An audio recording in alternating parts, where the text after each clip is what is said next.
به کانال یوتیوب من خوش اومدید.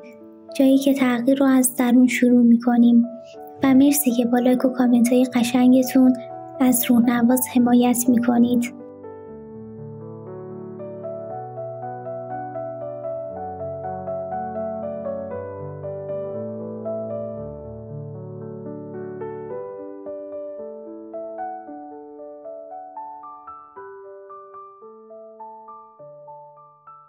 قاعده اول شمس: حقیقت آن است که آنچه در درون ماست در بیرون ما نیز منعکس می شود. اگر کسی درونش را دگرگون کند، جهان بیرونش نیز دگرگون می شود.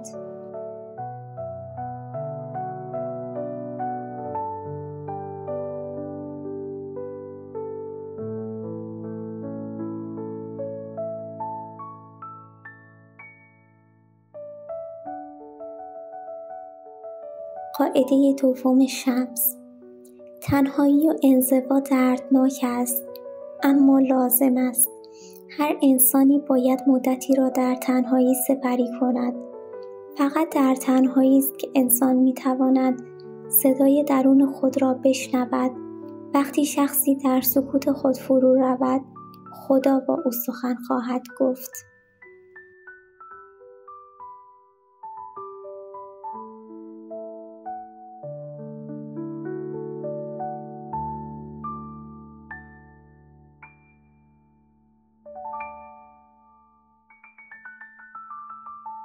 قاعده سوم شمس: اگر می‌خواهی با دیگران رابطه‌ای عمیق داشته باشی، ابتدا باید با خودت صادق باشی.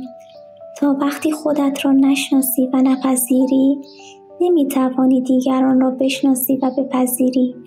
کسی که با خودش آشتی نکرده، نمی‌تواند با جهان آشتی کند.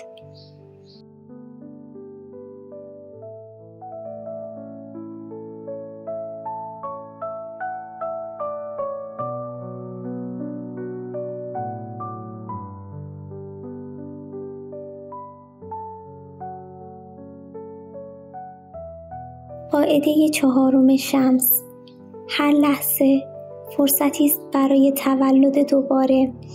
اگر دیروزت با رنج و سختی گذشت، امروز هنوز پاک و بی‌نقص است. هر صبح که بیدار می‌شوی، فرصتی است برای آغاز تازه. هرگز برای تغییر دیر نیست.